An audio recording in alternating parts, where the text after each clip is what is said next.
मला प्रमोदला इथे बोलायला उभं करायचंय। Pramod, doctor Pramod Munde. Pramod MBBS doctor आहे। प्रमोदची बहीण डॉक्टर संपदा मुंडे।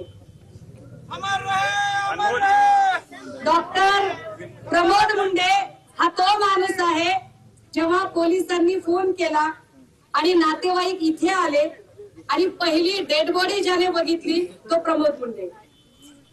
ज्याने तळहातावरच्या नोट बघितली आणि त्याचा फोटो काढला आणि तो फोटो बाहेर आला तो प्रमोद मुंडे। पोस्टमार्टम काय असतं आणि पोस्टमार्टमची ड्युटी सुद्धा करणारा प्रमोद मुंडे। म्हणजे प्रमोदला मेडिकलच्या सगळ्या टर्म्स कंडिशन माहित आहेत। प्रमोदचा अनुभव काय आहे ते जास्त महत्वाचं।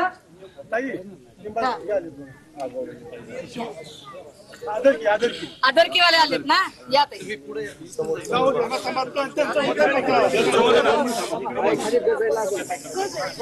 प्रमोद मुंडेचं उद्या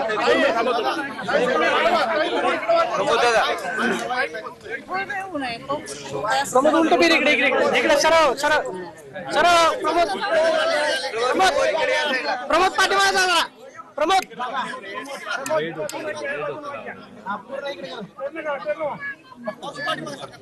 फिर फक्त प्रमोद जागेवर फिर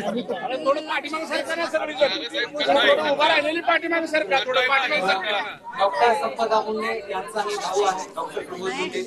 डॉक्टर संपदा मुंडे हे प्रकरण 23 ऑक्टोबर रोजी घडलं। त्या घटनेला आज 12 दिवस झाले।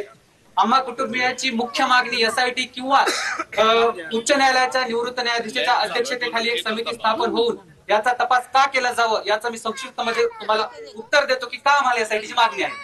सर्वात प्रथम जेव्हा आम्हाला ही घटना कळाली की रात्री 8:15 वाजता आम्हाला अंदाजे कळाली वडवणी पोलीस स्टेशन मार्फत की तुमच्या बहिणीने अशी आत्महत्या केल्याचं समजते, आम्ही तातडीने इथे रवाना झालो। 3 वाजता आम्ही इथे पोहोचलो। तोपर्यंत पोलिसांचे आम्हाला वारंवार फोन येत होते की तुम्ही कुठपर्यंत आला आहात आणि आम्हाला आधी त्यांनी सांगितलं होतं की आम्हाला बॉडी हलवता येणार नाही, तुम्ही या लवकर। मग आम्हाला ते वारंवार फोन करत होते। आम्ही इथे पोहोचल्यानंतर आम्हाला असं कळवण्यात आले की बॉडी ऑलरेडी हलवलेली आहे।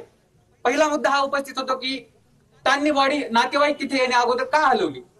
नंतर दुसरी गोष्ट, जेव्हा आम्ही आतमध्ये गेलो तेव्हा मी स्वतः डॉक्टर असल्यामुळे मी त्यांना विनंती केली होती की मला ऑटोप्सीसाठी तिथे प्रेझेंट राहायचंय। आणि म्हणजे काय मराठीत? ऑटोप्सी म्हणजे शवविच्छेदन। जेव्हा डेड बॉडी झाली तिथे पोस्टमॉर्टम जे केलं जातं त्याला ऑटोप्सी म्हणतात। तर तिथे मी प्रेझेंट असताना मी हातावरची सुसाईड नोट पाहिली। ती सुसाईड नोट पाहिल्यानंतर मी त्यांना रिक्वेस्ट केली की हा एक पुरावा आहे, हा मला याचा फोटो काढू द्या। तर त्यांनी असं सांगितलं, माझा फोन हिसकावून घेतला, मला पकडलं आणि मला असं सांगितलं की तुम्ही हे पुरावे घेऊ शकत नाही म्हणून। आणि मग त्यानंतर मी अशी रिक्वेस्ट केली की त्यांना तुम्ही मला साताऱ्याला याचं जे पोस्टमॉर्टम होईल ते फॉरेन्सिक एक्सपर्ट कडूनच व्हायला हवं आणि साताऱ्याला जायचंय त्यासाठी।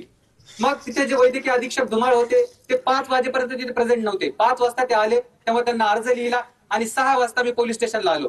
तर एक FIR 2 पानाची FIR लिहायला पोलिसांनी मला 6 ते दुपारी 2 वाजेपर्यंत टाइम घेतला। ही FIR कमीत कमी 7 ते 8 वेळा फाडली गेली, परत परत करेक्शन करून जाणून बुजून मला उशीर केला गेला। कारण माझी विनंती होती की मला साताऱ्याला जाऊ द्या, तिथे जे ऑटोप्सी आणि पोस्टमॉर्टम जे होणार आहे तिथे मला राहू द्या प्रेझेंट। पण हे वारंवार त्यांना इथे मला उशीर करण्याचा होता म्हणून त्यांनी मला हे जाऊ दिलं नाही। त्यानंतर जेव्हा बॉडी परत येत होती ऑटोप्सी झाल्यानंतर, पोस्टमॉर्टम झाल्यानंतर, तेव्हा पोलिसांनी आम्हाला असं सांगितलं की इथे फलटण शहरामध्ये खूप ट्रॅफिक जाम असेल, त्यामुळे आम्ही तुम्हाला फलटण शहराच्या बाहेरून काढून देतो। आणि असं सांगून आम्हाला बॉडी बाहेरून काढून दिली की मीडिया समोर ही गोष्ट नको यायला म्हणून। आणि मग या संपूर्ण प्रकरणामुळे आम्हाला पोलिसांवर संशय वाढत गेला। आणि मुख्य म्हणजे तिच्या हातावरची जी सुसाईड नोट आहे त्यामध्ये जो आरोपी आहे गोपाळ पत्ने, तो पोलीस याच ग्रामीण पोलीस ठाण्याचा उपनिरीक्षक आहे। आणि शहर पोलीस ठाणे हे म्हणजे हॉटेल मधुदीप जिथे घटना घडली ते शहर पोलीस ठाणे हद्दीत येतं, म्हणून हा इथे तपास सुरू आहे। पण फलटण पोलीस आणि सातारा पोलीस यांच्यावरच मुळात आम्हाला विश्वास नाही। त्यामुळे आमची जी मुख्य मागणी आहे की यासाठी स्वतंत्र SITची स्थापना किंवा त्याच्या देखरेखीसाठी उच्च न्यायालयाच्या निवृत्त न्यायाधीशाच्या अध्यक्षतेखाली एक समिती स्थापन केली जावी आणि त्याशिवाय आम्ही इथल्या पोलिसांना जबाब देणार नाही असं मी ठाम आहे या गोष्टीवरती। आणि आज या 12 दिवसानंतर प्रथमच मला फलटणच्या या शहरातील लोकांना आणि महाराष्ट्राच्या संपूर्ण जनतेला सांगायचंय की मागच्या 17 जानेवारी 2023 रोजी माझी बहीण फलटण उपजिल्हा रुग्णालय येथे जॉईन झाली होती। मागच्या 2 वर्ष 9 महिन्यामध्ये तिने अहोरात्र रात्रंदिवस मी का म्हणतोय, कारण तिच्यावरती जी चौकशी बसली होती त्या खुलाशामध्ये तिने असं मेन्शन केलं होतं की मला रात्री आणि 12 आणि 1 वाजताही मला बोलवलं जाते. जर हे चुकीचं आहे तर मला याचं उत्तर द्यावा आणि त्यांनी मला सांगावं की हे चुकीचं आहे म्हणून. त्याच्या खुलाशामध्ये तिने असं मेन्शन केलंय. मग या तुमच्या संपूर्ण फलटणची माझ्या बहिणीने जी सेवा केली आहे ती तर दुर्दैवाने आज या जगात नाही, पण तिच्या न्यायासाठी तुम्ही आमच्यासोबत उभे राहू शकता आणि या संपदाला तुम्ही न्याय मिळवू देऊ शकता. पण जर आज या संपदाला न्याय मिळाला नाही तर उद्या कदाचित प्रत्येक एक घरामध्ये डॉक्टर संपदा निर्माण होईल आणि यासाठी कोणी सुद्धा या प्रशासनाला अडवणार नाही आणि हे निश्चितच होईल. त्यामुळे माझी या सर्व महाराष्ट्राच्या जनतेला हात जोडून कळकळीची विनंती आहे की या लढ्यामध्ये तुम्ही आमच्या सहभागी व्हा आणि जोपर्यंत आरोपींना फाशीची शिक्षा होत नाही तोपर्यंत तुमचा सहभाग आम्हाला दाखवा. तसेच खुलाशामध्ये तिने जे इतर वैद्यकीय अधिकारी आणि पोलीस प्रशासनातील अधिकाऱ्यांवर आरोप केलेले आहेत आणि त्यामध्ये सरळ सरळ तिने एक सुसाईड नोट म्हणून असं मेन्शन केलेलं आहे की फेब्रुवारी पासून मला पोलिसांचा असह्य त्रास होत आहे. यातून जर मला काही अनुचित घडले, मी माझ्या जीवाचं काही बरे वाईट करून घेतले तर यास फक्त आणि फक्त पोलीस प्रशासन जबाबदार राहील. तर माझं हे म्हणणं आहे की जे माणूस, जी मुलगी, जी डॉक्टर आत्महत्येपूर्वी फक्त 2 मिनिट किंवा 2 तास आधी जी हातावर लिहिते तीच फक्त सुसाईड नोट का? आणि जर तिने 13 ऑगस्ट रोजी ही जी चौकशी बसली त्याच्या खुलाशामध्ये असं लिहिलं आहे तर ती सुसाईड नोट तुम्ही का कन्सिडर करू शकत नाही? म्हणून आमची मुख्य मागणी हीच आहे की हातावरती जे 2 आरोपींचा उल्लेख आहे ते तर लोक नक्कीच यामध्ये दोषी आहेतच, त्यांना तर फाशीची शिक्षाच व्हायला पाहिजे.